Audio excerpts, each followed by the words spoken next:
The consumption of junk food has expanded at a rapid pace during the past half-century, and the consequence of convenience has been the rapid expansion of the nation's collective waistline. Junk foods dominate the grocery store aisles, are served every day in school lunchrooms, and, in the form of fast food junk, crowd every major intersection. Eating junk foods on a regular basis, as most of us do, causes weight gain and for 1 in 5 Americans, obesity, a major health concern, though no one seems to be sounding the alarm. As far as I'm concerned, the television may be the single greatest invention in all the history of mankind. Just imagine life without it. The mere thought is incomprehensible and more than a little frightening. Unfortunately, much as anything else that brings you pleasure, there are drawbacks. Watching television will make you fat, and children are the most at risk. TV commercials promote junk foods to an already hypnotized audience. Commercials promoting foods often misrepresent their products to impressionable children, as well as adults, regarding the product's nutritional values, or lack of. There remains a strong association between obesity, regardless of age, and the amount of time spent watching television. The widespread problem, pun intended, known as the couch potato syndrome, is considered to be the result of consuming large amounts of snack foods which are high in calories and fat content while watching television. Essentially, it's the result when enticement meets boredom and inactivity. As children watch their favorite shows, they are attracted by junk food, then proceed to the kitchen, an endless cycle enabling what has become an epidemic of obese children. Instead of playing outside and burning up calories, children are content to sit and snack.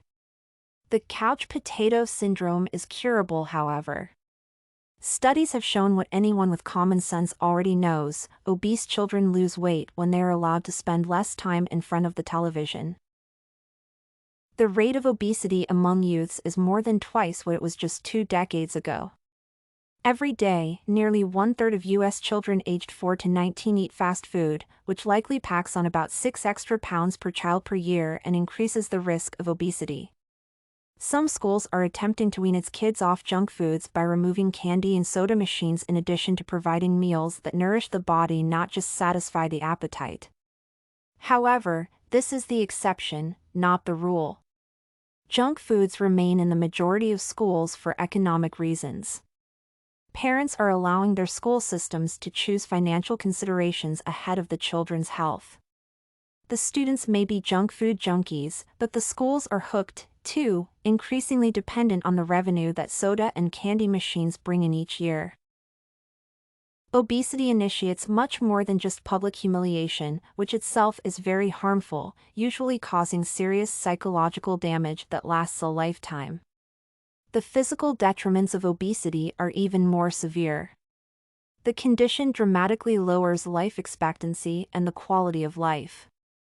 The obese suffer a greater number of illnesses, problems in bones and joints in the back region, and are more lethargic than those who are not. Obesity is the root of many varied and dangerous health consequences, linked with at least 30 adverse health conditions.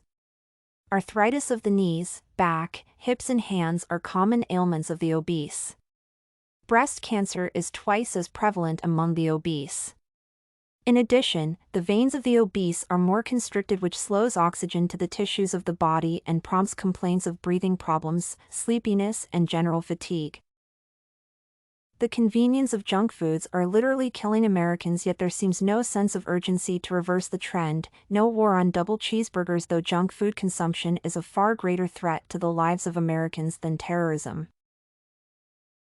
This and many other essays are available at studycorgi.com.